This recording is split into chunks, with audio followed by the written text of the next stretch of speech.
Alô amigos, tudo bem com vocês? Estamos de volta aqui nesta quarta-feira com o nosso Politicando para falar sobre essa decisão da Justiça, que foi tomada nesta terça-feira, sobre a questão dos comissionados da Câmara de Palmas. A Justiça prorrogou, deu mais 6 meses de prazo para que a Câmara ela exonere o seu excesso de comissionados. O que ela quer é que a Câmara tenha pelo menos 50% efetivo, 50% comissionado.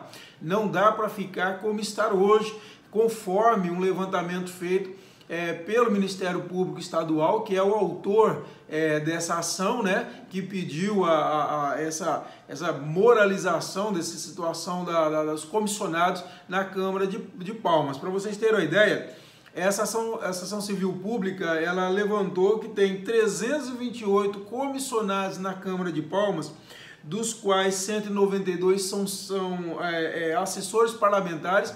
E olha só, apenas 49 são servidores efetivos, ou seja, 328 comissionados e apenas 49 efetivos.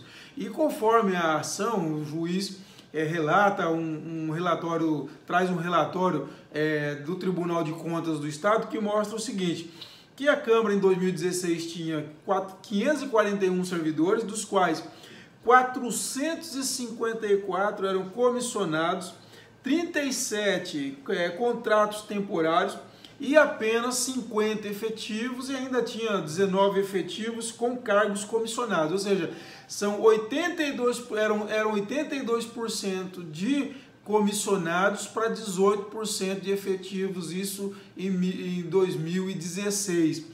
A situação na Assembleia também não é muito diferente, também há uma ação, já há uma decisão lá na Assembleia determinando que 1.300 comissionados sejam exonerados. Olha só para vocês terem uma ideia, segundo também uma ação do Ministério Público, são 1.635 servidores da Assembleia e apenas 257 concursados. Tem cabimento um negócio desse? De 1.635 servidores, apenas 257 concursados.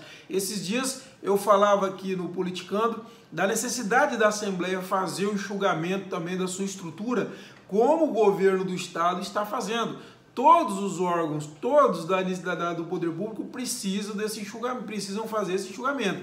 O Estado precisa de ter o mínimo de servidores com o máximo de eficiência e, logicamente, tem que fazer uma reengenharia aí desses órgãos para que isso seja alcançado, Agora, o que não pode ficar, como eu disse até no meu Bom Dia de hoje, é o contribuinte pagando salário de cabo eleitoral. Esse não é o objetivo dessas contratações.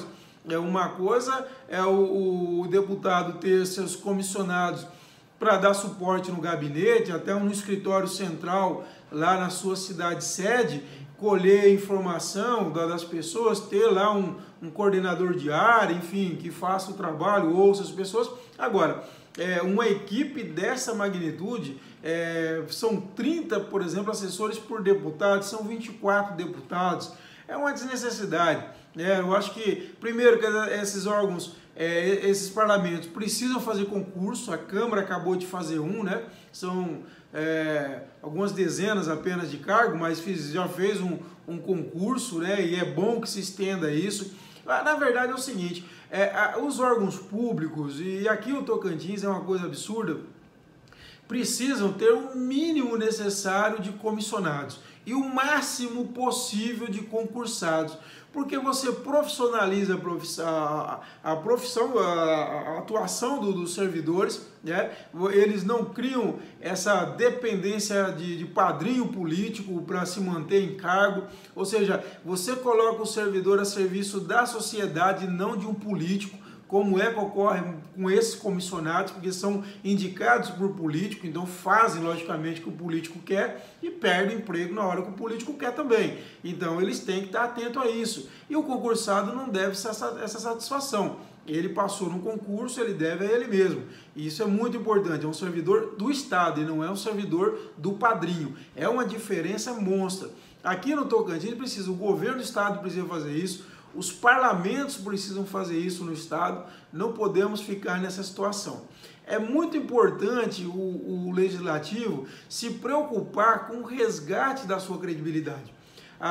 Eu sempre digo, eu sei que alguns não gostam, mas não é por mal, é justamente porque eu acho que o legislativo precisa cumprir sua função. E quais são suas funções? Fazer leis e fiscalizar o executivo, duas coisas que ele não cumpre direito. Faz cada lei risível, ridícula, logicamente tem coisas boas no meio, mas exceção, não é regra, e fiscalizar o executivo é só quando tem seus interesses atingidos, aí fiscaliza o executivo.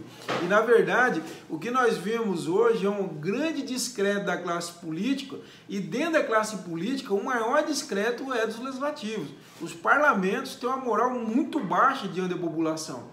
E isso precisa ser resgatado, e quem jogou o parlamento dessa situação e tem a obrigação de resgatá-lo é o próprio parlamentar. São os parlamentares de uma forma geral. Temos, como eu já disse, excelentes parlamentares, eu não tenho a menor dúvida disso.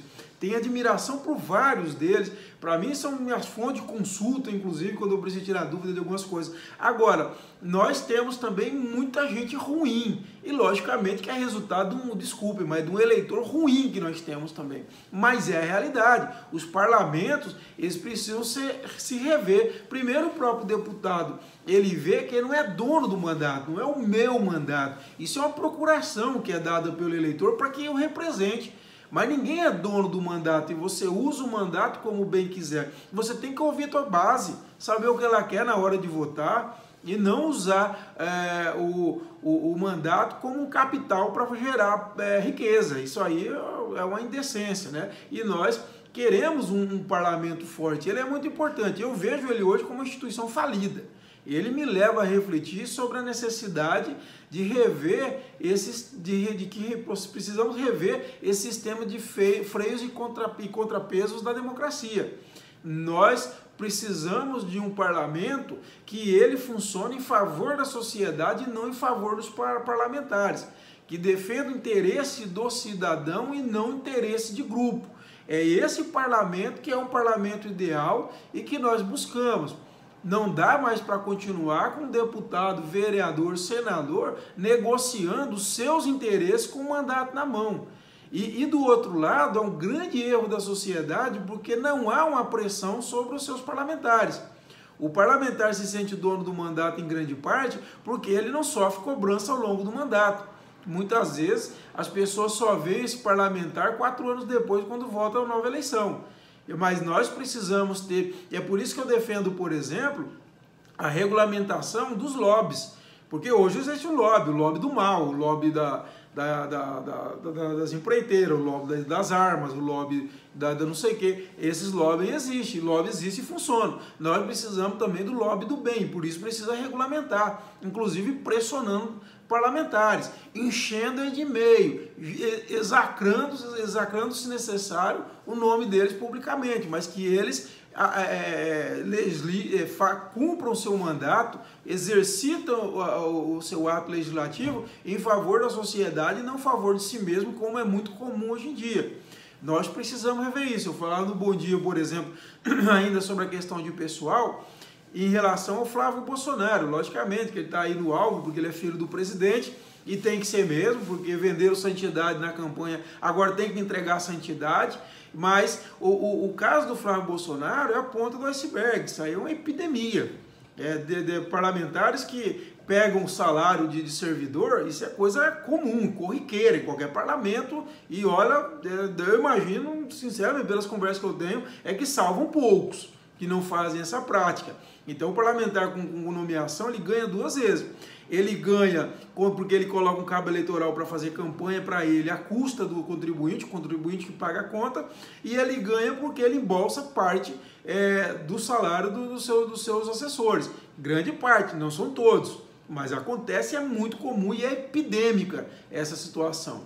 Então, isso precisa ser revisto. E nós precisamos, para isso, ter o lobby do bem regulamentado, para que pressione esses parlamentos, para que esses parlamentos funcionem naquilo que eles são importantes, em favor da sociedade, fazendo leis boas, fiscalizando firmemente o executivo, e é isso que nós precisamos. Outra coisa fundamental, o voto distrital. Se não tiver voto distrital, nós não qualificamos o nosso legislativo, porque aí o cara vai prestar contas onde ele teve voto. Se for na região de Palmas, então ele vai pegar aqui, ó, essa micro-região de Palmas que elegeu ele, então ele vai ter que dar satisfação aqui. Ele não pode mudar, buscar voto lá em Dianópolis, lá em Gurupi. Ele vai ter que precisar do voto daqui. Aí a conversa é diferente, porque nós temos muitos gafanhotos. O cara se elege numa região, come toda a plantação ali do jeito que ele quer, na próxima região ele está todo desgastado, na próxima eleição está todo desgastado, ele muda para uma outra região e lá faz a mesma coisa, muda para outra. Nós temos deputado, nós temos aqui no estado que faz isso. Então, assim, nós precisamos acabar com isso, acaba com o jeito, regulamentando o lobby para a gente pressionar firmemente os parlamentos e com o voto distrital. Nós precisamos dessas questões. É isso, pessoal. Espero que tenham gostado do nosso Politicando desta quarta-feira. E, novamente, convido você, que é muito importante para nós, se inscrever no nosso canal, clicar no sininho para receber as atualizações e curtir esse vídeo se você gostou. Um abraço a todos e até a próxima.